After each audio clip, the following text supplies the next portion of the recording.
Di sini saya akan menjelaskan apa itu antibiotik. Antibiotik adalah zat kimia yang digunakan untuk membunuh atau menghambat pertumbuhan bakteri, penyebab infeksi dalam tubuh. Antibiotik juga tidak efektif terhadap virus. Jadi, antibiotik tidak digunakan untuk mengobati penyakit seperti flu dan pilek. Contoh zat obat: tetrasilin kimia berwarna kuning, mudah terurai di tempat panas, lembab, cahaya, menjadi epi, dan anhidro tetrasilin yang berwarna kuning tua dan sangat toksis pada ginjal. Karena itu tetrasilin yang sudah rusak atau berubah warna menjadi kuning tua tidak boleh digunakan lagi.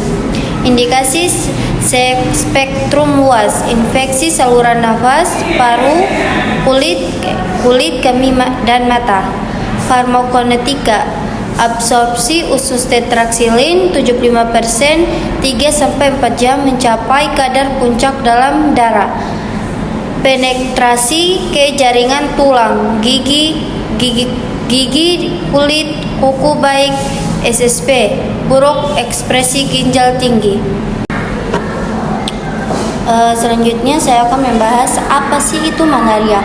Malaria adalah penyakit infeksi dengan demam berkala yang disebabkan parasit Plasmodium, ditularkan oleh nyamuk jenis Anopheles.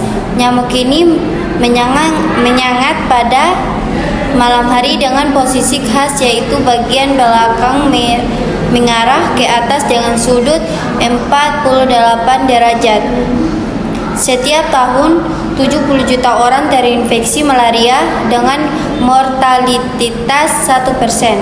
Negara iklim panas dan lembab dengan letak lebih rendah dari 2200 mPDL merupakan tempat ideal pertumbuhan Anopheles. Afrika dan Asia Tenggara seperti Indonesia merupakan daerah endemik malaria. Papua, Maluku, Kalimantan, dan Flores. Jika sudah terinfeksi malaria, maka akan mengalami serangan panas dingin. 3 fase. Fase yang pertama itu dingin 30 menit per jam karena timbulnya penyempitan pembuluh. Menggigil karena sangat dingin, lalu meningkat dengan cepat hingga 41 derajat Celcius. Fase panas segera menyusul, kira-kira 2-6 jam menggigau. Disusul berkeringat, penderita sangat letih dan ingin tidur. Mekanisme kerja anti malaria. Yang pertama itu mencegah dimakannya hemoglobin oleh parasit sehingga timbul kekurangan asam amino, esensi untuk sintesa DNA-nya. Contoh kloroquine, mefloquine. B.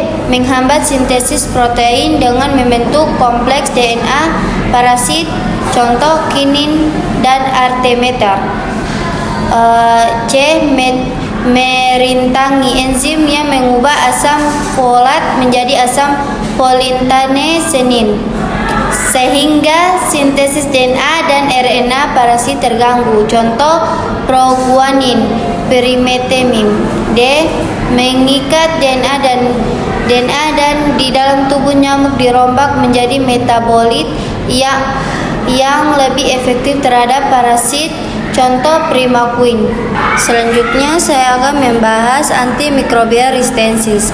Antimicrobial resistance atau resistensi antimikroba adalah kejadian ketika bakteri, virus, jamur, dan parasit berubah dari waktu ke waktu dan tidak lagi merespon terhadap obat-obatan, sehingga membuat infeksi lebih sulit diobati dan meningkatkan risiko penyebaran penyakit, memperparah dan menyebabkan kematian. Kejadian AMR, kejadian resistensi antimikroba di seluruh dunia semakin memburuk, menimbulkan kerugian moral dan material. Menurut perkiraan terbaru, pada tahun 2019, 1,27 juta kematian secara global disebabkan oleh infeksi yang resistensi terhadap obat. Pada tahun 2050 hingga 10 juta kematian dapat terjadi. Di setiap tahunnya kematian akibat AMR lebih tinggi dari kematian yang disebabkan oleh HIV/AIDS dan malaria.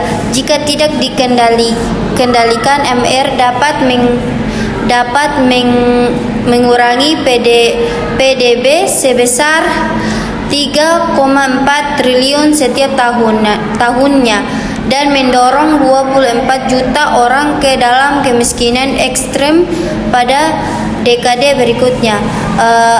Yaitu pengguna antibiotik yang tepat penggunanya tanpa resep dokter. Banyak orang minum antibiotik tanpa anjuran medis. B. Untuk penyakit yang tidak perlu antibiotik, misalnya pilek atau flu yang disebabkan virus, justru dikasih antibiotik pada tidak efektif. C. Dosis tidak sesuai atau tidak dihabiskan. Kalau antibiotik tidak dikonsumsi sampai tuntas, bakteri bisa bertahan dan menjadi kebal. 5. Itu cara mencegah AMR. Konsumsi antibiotik hanya dengan resep dokter. Ikuti dosis dan durasi sesuai petunjuk. Jangan simpan sisa antibiotik untuk digunakan lain kali. Terima kasih.